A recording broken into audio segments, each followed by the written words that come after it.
Olá, pessoal. Muito obrigado pelo convite para dar essa aula. Todo mundo sabe que eu sou entusiasta do acesso radial e hoje eu vou falar sobre acesso radial, uso em cirurgia endovascular, tá? Então é um prazer muito grande estar no Clube Latam hoje, digital, tá? Essa aula vai ser muito enriquecedora porque é quase que uma mudança de paradigma, tá? Então eu sou speaker da Biotronic, tá? É o meu conflito de interesse para essa aula. Vamos lá, uma rápida perspectiva histórica. Então, o acesso transradial ele foi descrito primeiro em 1989 pelo Dr. Lucian Campeau. Tá? Então, está aqui o estudo original do Dr. Campeau, onde ele começou a usar o acesso transradial. Porém, 4 anos mais tarde, em 1993, o Dr. Ferdinand Quimeney publicou uma série pequena da adaptação dele da técnica de Campeau para o implante de stent coronário. Isso foi uma coisa que já vinha sendo usada, mas o Quimeney ele melhorou o que já tinha de muito bom radial, o uso do acesso radial, tá?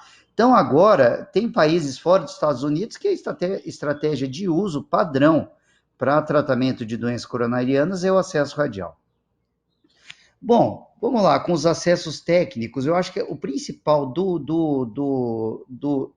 acesso transradial é você saber alguns fundamentos técnicos para o acesso. Bom, primeira coisa mais importante, conhecimento anatômico da circulação da região dos membros superiores, tanto esquerdo quanto direito, tá? Isso é fundamental. O conhecimento da artéria radial anatomicamente falando, para que você consiga otimizar mais esse tipo de acesso. Então, para tanto, o uso do ecodoppler para punção, eu não diria que seja uma coisa obrigatória, mas é muito importante para o sucesso da técnica, tá? A terceira coisa é a infusão de drogas antiespasmódicas e anticoagulantes, para que você não tenha a principal complicação do acesso, que é o espasmo radial. Então, olha aqui, quando a gente vê esse desenho aqui, nós notamos aqui no antebraço um retináculo. Esse retináculo deve ser evitado na hora da punção. Portanto, a punção da artéria radial ela deve ser 2 centímetros do processo estiloide. Quer dizer, às vezes a gente tenta fazer a punção exatamente nesse retináculo. Aí é que acontecem os principais problemas do erro da punção e da cateterização da artéria radial. Tá? Então, trata-se de um local anatomicamente complexo, porém a artéria radial, ela em toda essa o primeiro trajeto dela, ela é muito radial, o que facilita muito a punção, principalmente sobre a visualização do ultrassom.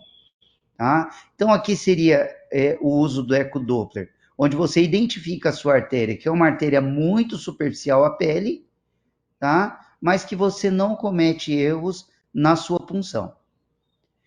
Então, a primeira coisa é você fazer, tendo uma visão geral desse acesso técnico, a primeira coisa é uma anestesia tumescente. Então, a gente faz anestesia tumescente, tá? Então, você pode usar uma mistura de lidocaína 1%, 9 ml, mais nitroglicerina, 100 microgramas, mais um soro fisiológico de 10 ml. Essa é uma tática ótima para evitar o espasmo nesse local, tá? A punção é de 60 graus em relação à pele, tornando nessa graduação de ângulo uma facilidade muito maior para a progressão do cateter do gelco ou do abocate, tá? E não é necessária a abertura da pele com bisturi, porém, vocês vão ver nas fotos de arquivo pessoal meu que eu prefiro fazer o cortezinho, porque, na verdade, não é sempre que eu uso só o 5F. Às vezes eu vou entrar com 6 ou até com 7F de introdutor, tá? Então, aqui é um slide cedido pela Merit para mim, onde a gente tem esse organograma simples. A primeira avaliação ultrassonográfica da artéria radial, um angiograma com 2 ml depois de puncionado, a inserção do catéter, tá? Pré-carregado com o fio, a inserção do introdutor na artéria radial, você faz a injeção do antiespasmódico e o flush no no introdutor e a conexão do líquido de infusão, tá? Então, isso daqui seria, assim, uma coisa perfeita para que a gente consiga um sucesso técnico importante, tá? Então, tá aqui um coquetel antiespasmódico, 200 microgramas de nitroglicerina, 2.000 unidades de heparina, 2,5 miligramas de verapamil, você faz isso uma solução hemodiluída com sangue aspirado para 20 ml, injetado lentamente. Isso você evita, na maioria das vezes, o espasmo da artéria radial, principalmente quando ela é de calibre muito diminuído, tá? Então, vamos lá, o acesso transradial.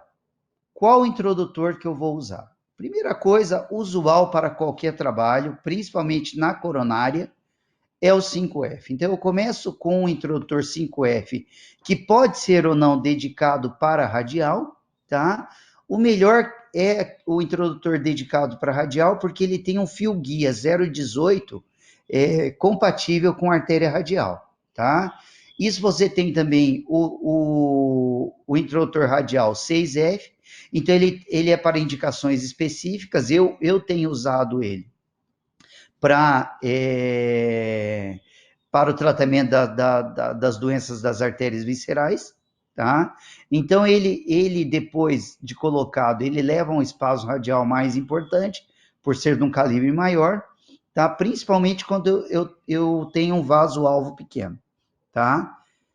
E o 7F, a gente, na verdade, tem que evitar, de preferência, por quê?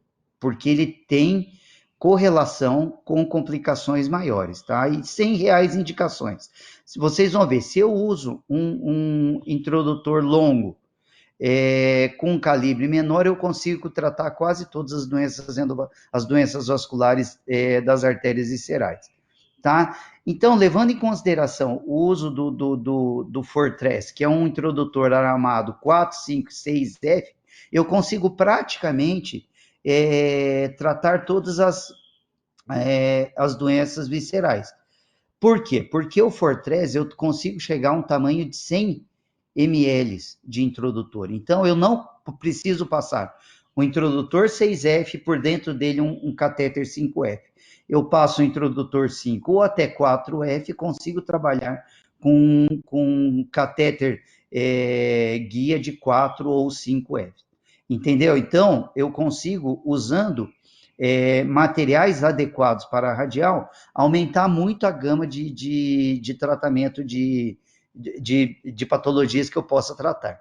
Tá? Então, está aqui o Fortress, tá? Isso foi uma aquisição ótima no nosso armamentário.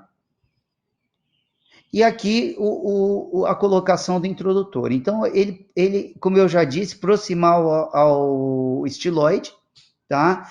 Evitar você colocar nessa posição do retináculo, você vai ter um pouco mais de dificuldade, tá? Mesmo porque aqui você consegue um conforto maior do paciente e você acaba economizando 2 a 3 centímetros de distância para o seu alvo, para a sua artéria-alvo. Isso é muito importante porque você vai ver que nós precisamos de catéteres maiores, porque você acaba aumentando o tamanho ou o comprimento de tudo que você vai precisar trabalhar para tratar a artéria-alvo.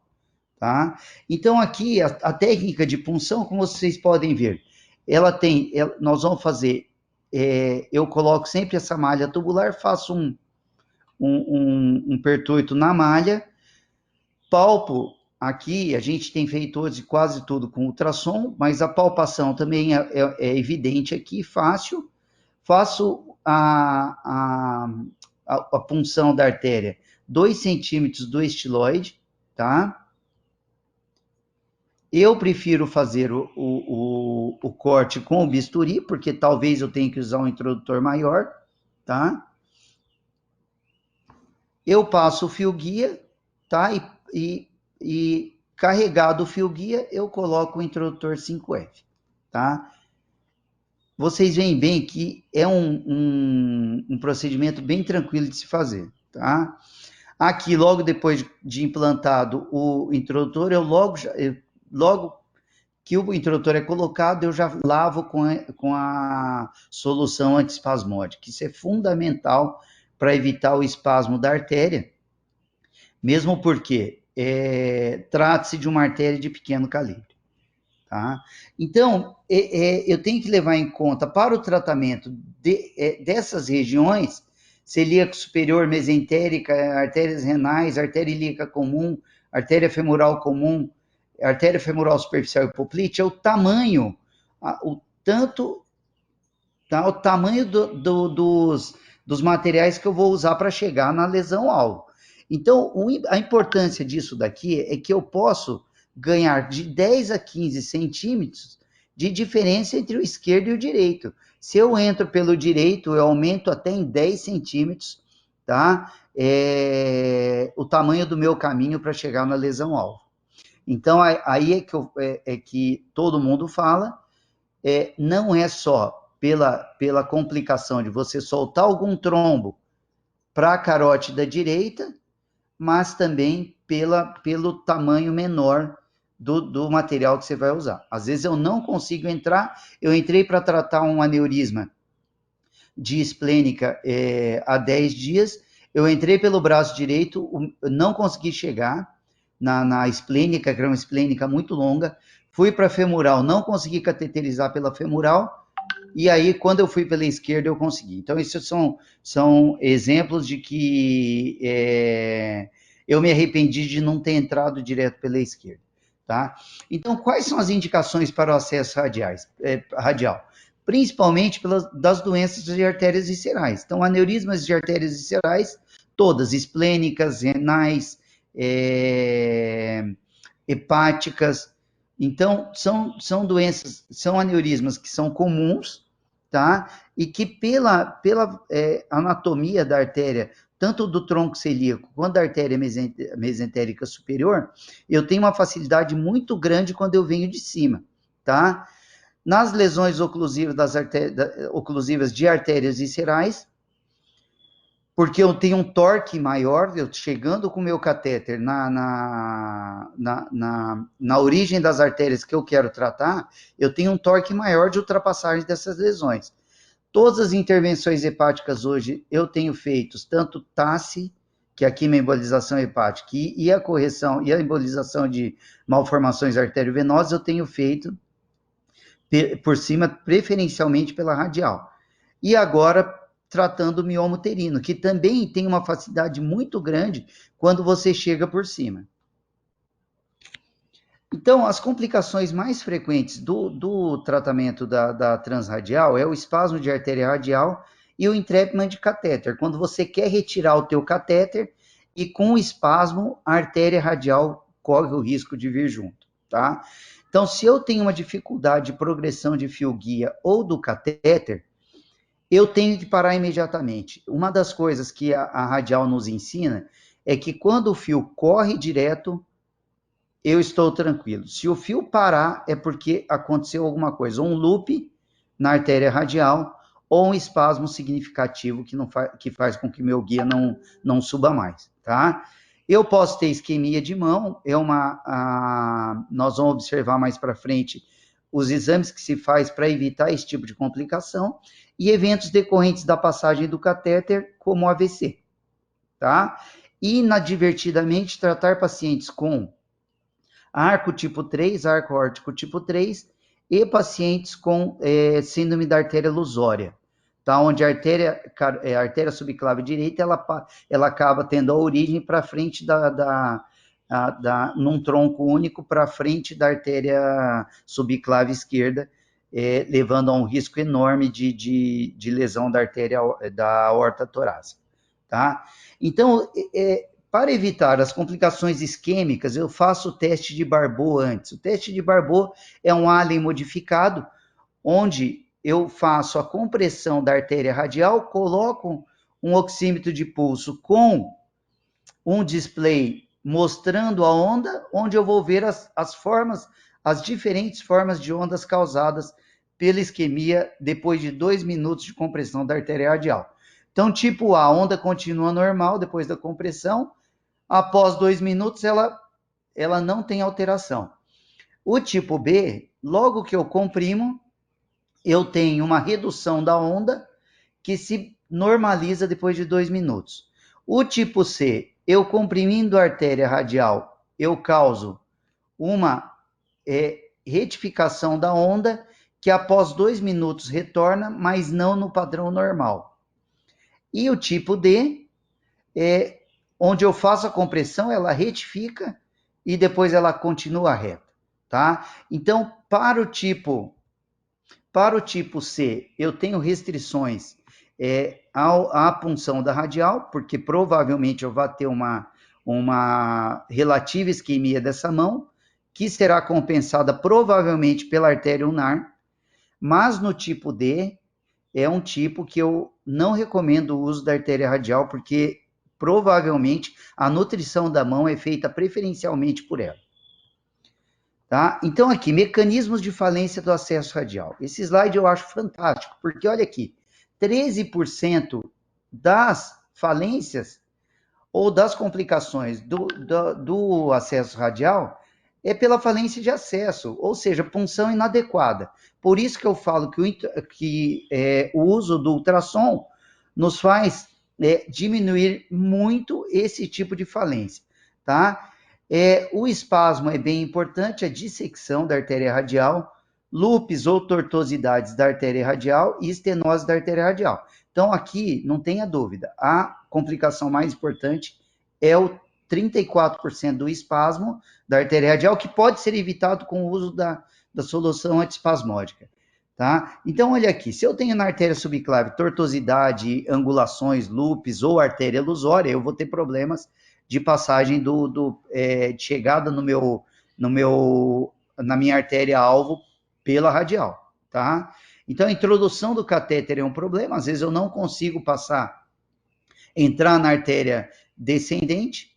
Problemas da artéria braquial, anatomia anômala, espasmos, arteriosclerose, tá? E quando eu relaciono a anatomia de radial, isso é mais importante. São os lúpus, tortuosidades, angulações, calibres pequenos e calcificações. E com relação ao acesso radial, quando eu erro na entrada do vaso, tá? Levando em consideração também os espasmos e as dissecções.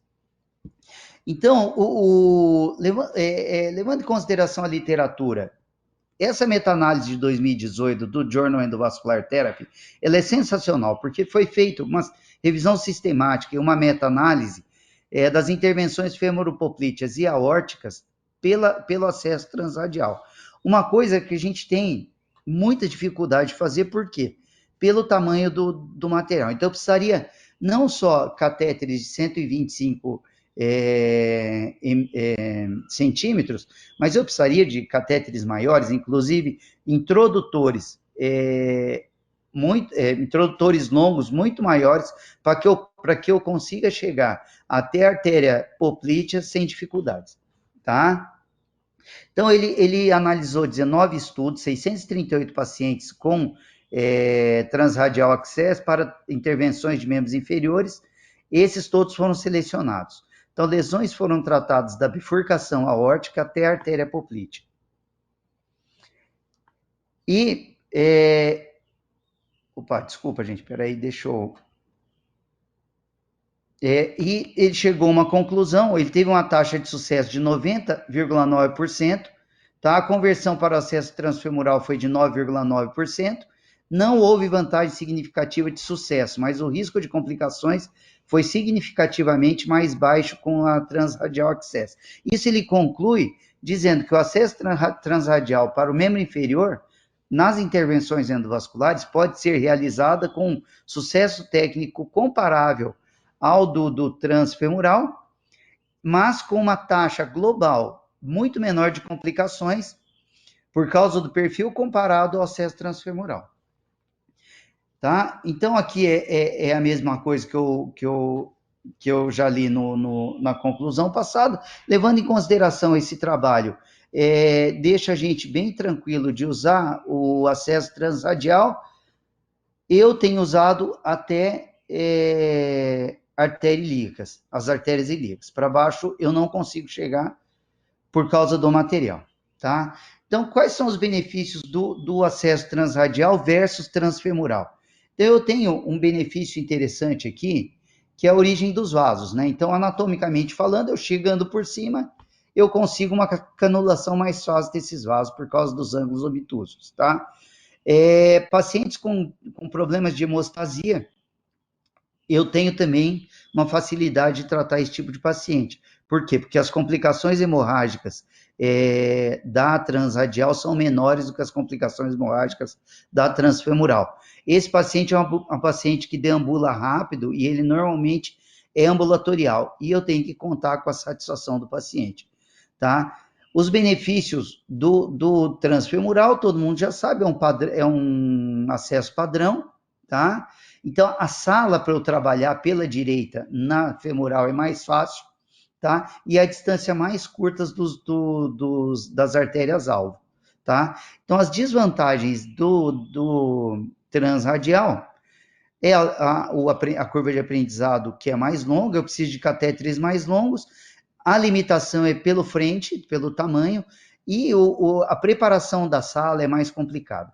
Então, as desvantagens da transfemoral é que eu preciso de quase que sempre a internação desse doente.